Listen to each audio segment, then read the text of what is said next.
I was very privileged to visit Foyer Oxford recently, and think one of the things that really struck me was about how many facets there were to what you do. It's not just about providing shelter for a period of time. It's really about setting people up so that they don't find themselves back in this position again.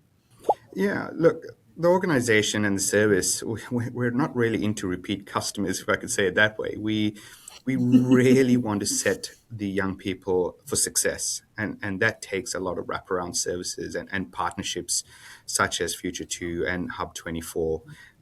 We couldn't do it alone. We are certainly experts in the field around community service and programs, but when it comes to things such as financing and so forth, and financial guidance, we would rather partner up with the right individuals in the community and co-develop something together. It's vital that we get that right in this space. Certainly, when you're working with young, impressionable youth. I mean, one of the statistics that's so scary at the moment that we're seeing is that we've seen an increase in the Western Australian community, and I'm sure it's the same across Australia at the moment, that there's been a rise about 147% increase in employed clients reaching out for financial assistance, adults. And some of them, it just happens to be that they're at the wrong place in regards to their employer or through illness. But we find a majority of them are probably don't have that financial acumen that they could have used growing up. Quite eye-opening, because certainly it's easy to think, oh, it's a certain demographic that this can happen to, but as you shared, circumstances can happen that mean that anyone can find themselves in this situation. So Absolutely, and being an ex-advisor, this is why people seek out and come to see us, because they want that security behind them in case something like that happens. A young person doesn't have access to that, unfortunately, and certainly not someone that's living rough at the moment as well. yeah, absolutely. What do you use to help educate the people that are at Foyer Oxford around financial literacy?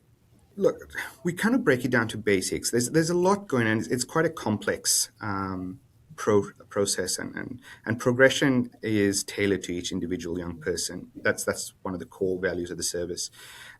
It could basically look as simply as going to the shops and knowing exactly how much you have to spend, managing your budgets because you have rent, you have utilities to pay, you also have to feed yourself, you also have to pay for transport costs to get to your school or your job.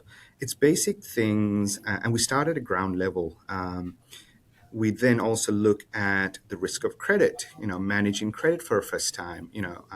Growing up in schools, you're taught to save, but you're really not told how to manage money. And then I think that's a fundamental error, I think, in the system that we need to kind of redress. We are dealing with vulnerable young people that, are living rough. And so we're starting at a very base level and then building their abilities from there. After that, we look at management of credit, how to use credit in a responsible manner. And we partner with volunteers in the community that from brokers to financial advisors to accountants that give up their time and run classes with the young people. And they've had some really great success stories. And I think I mentioned it when you came for your visit, that we had one young person actually work, study, and then exit Foyer and into her new home, which she bought from her savings. Amazing. And that Amazing. wouldn't have happened without that sort of support and guidance around finance.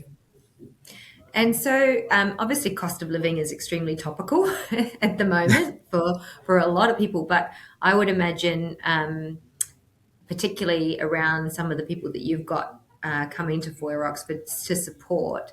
So, what does the difference that this Future2 and HUB24 funding do for you? What difference does it make? Capacity. It absolutely gives Yeah. us capacity. The conversation has shifted in the philanthropy space with organizations. It used to be around ROI, or return on investment. But as companies and organizations develop and realize that the most vulnerable people need a lot of support, and if you can bring up the most vulnerable people in the community, the total community do thrive. it's turned to a focus on impact and a measurable impact. What Hub24 support and Future2 support has helped us is to build that capacity to magnify our ability to do more.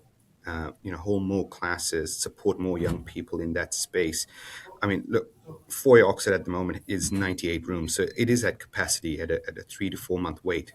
Our ultimate goal is potentially to build another one here in Western Australia with a 3 to 4 month wait, as I was saying, for young people to get in. Yeah. We really want to be ahead of the issue rather than trying to close the gate, as they say, once the horse is bolted. If we can get in early and make changes, we can really make, as partners, generational change for these young people. And that is going to keep giving, because something I mentioned some time ago when we caught up on the tour was, if the young person who's already struggling and is in a vulnerable space, and the only advice they've ever had is from a parent that struggled financially themselves, Yeah. then they're going to repeat the same process. But we've got an opportunity here to really say, do you know what? You're in a safe space now. Let's talk about what growth looks like to you under education, under employment. And it's not simply as just getting you a job, because a job will give you money, but if you don't know how to manage those funds, you're going to struggle, and you're going to live paycheck to paycheck. With sadly, a lot of families are doing. If we can help them manage that and manage those crises, I think we're setting up a stable foundation for them to kickstart. And that'll then go on to their next generation and so forth. And over time, that'll amplify. It's that ripple effect. Absolutely. And it's critical for us as a business to make sure that we're leveraging our resources to support community initiatives like Foyer Oxford, and ensuring that financial literacy is something that people have access to more broadly.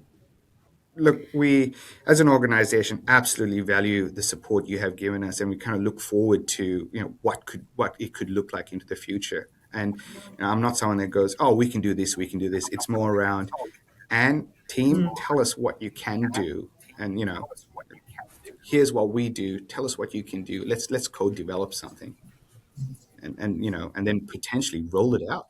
Yeah, collaboratively approach the problem. Yeah. Yeah, yeah, absolutely. Yeah, it's interesting. I was about to say we often talk about the ripple effect of financial advice, and how that has benefits for not just the individual but the family and the community, and financial security for the long term. And I think that's probably what you're talking about when you are able to support these individuals, and then how that then has a ripple effect into the broader community. Very, very much so. Absolutely correct. Yes. We align ourselves with organizations that have that same value and drive. For us, it's about looking ahead, not just looking. When I say ahead, I'm not talking about just tomorrow. I'm talking about sustainable change, sustainable impact. It's no point jumping into the community, supporting them, and only supporting them for 12 months, and not giving them the tools to carry on. As an organization, we are really looking at several parts, helping people that are in crisis now, helping people support people into the future, to be resilient and stand on their own 2 feet with tools. And lastly, advocating is a big part that this year actually started late last year. Advocacy in working with partners such as yourself and going to government and saying, do you know what? Processes, red tape, policies need to change to really help people, support people out of generational poverty. And it comes down to education. We really need to look at, at the front end. Let's look at schools, how schools deliver this life skills. I Sure. think that's Yeah.